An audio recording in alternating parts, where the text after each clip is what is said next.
ये खबर पढ़ने पढ़ाने वालों के शहर कोचिंग सिटी कोटा से है, जहां लंबे सन्नाटे के बाद कोचिंग सेंटर्स एक बार फिर से गुलजार हो गए हैं। देखिए कोटा कोचिंग रीओपनिंग पर ये स्पेशल रिपोर्ट।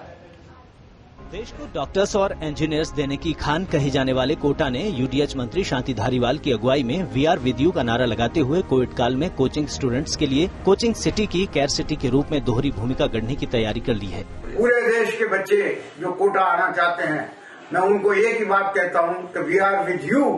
निश्चिंत होकर के कोटा आइए, आपका कोटा का हर नागरिक आपका वेलकम करेगा। कोचिंग सिटी कोटा में कुछ इसी अंदाज में छात्रों का इस्तकबाल हो रहा है और मौका है कोरोना के झटके खाने के महीनों बाद कोचिंग सेंटर्स की आज से हुई रीओपनिंग का। इस इस्तकबाल में पढ़ने पढ़ाने वालों के शहर के मंत्री से लेकर संतरी और यहाँ का आम आदमी तक शरीक है।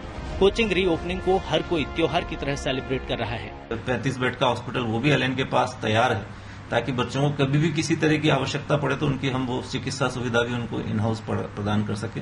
डॉक्टर्स की टीम है हमारे पास, सब कुछ है और टीकाकरण हो रहा है। सोशल डिस्टेंसिंग, मास्क और ये सब चीजें, सैनिटाइजेशन का पूरा ध्यान रखा जा रहा है। पर कोटा के लिए जरूरी है कि कोटा की इकोनॉमी और कोटा के लोगों का जो एक उत्साह है वो वापस आज इस खुशी में आया है कि वो लोग वापस इन बच्चों की सेवा कर सकें। कोचिंग को कोटा की अर्थव्यवस्था की धुरी माना जाता है और हजारों करोड़ की कोचिंग इंडस्ट्री के साथ ही इस पर आश्रित कारोबारों का टर्नओवर भी करोड़ों में है।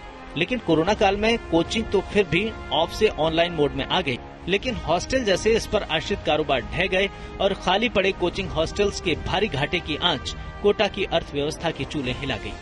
बहरहाल लंबे संघर्ष के बाद कोटा अब कोरोना फ्री हुआ है तो कोचिंग स्टूडेंट्स की बड़ी खेप ने भी कोटा का रुख पहले दिन से करने के इरादे दिखाए हैं और कोटा के लिए इन तस्वीरों ने कोचिंग अर्थव्यवस्था के लिए नई उम्मीदें जगाई हैं। डेफिनेटली ऑनलाइन उसमें बहुत सारी प्रॉब्लम्स आती थी, हम लोग भी बोर हो जाते थे, कंटिन्यूसली स्क्रीन टाइम इतना नहीं दे पाते थे, उससे हेल्थ इश्यूज भी होती थी डेफिनेटली। सो ऑफलाइन के अंदर एक अलग एनर्जाइजिंग तो लगती है जब सर सामने होते हैं।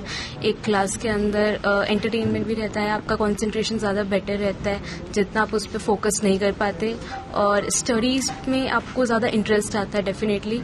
सो offline is always better than online में हम लोग अपने डाउट क्लियर कर सकते हैं ऐसे फेस टू फेस, और कॉन्सेप्ट भी और अच्छे से क्लियर हो जाते हैं।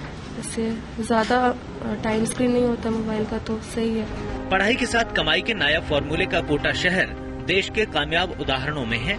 देखना दिलचस्प होगा कि हर साल करीब 1.5 लाख भावी डॉक्टर्स इंजीनियर्स की मेजबानी करने के बाद उनके लिए करियर बिल्डिंग की नई राहें खोलने वाला कोटा शहर और यहाँ की कोचिंग इंडस्ट्री कोरोना के तगड़े झटके खाने के बाद किस तरह से संभलती है और तेजी से हावी होते ऑनलाइन ट्रेंड के बीच अपनी प्रासंगिकता बनाए रखने के लिए ऑफलाइन कोचिंग के कौन से नए आयाम गढ़ती है।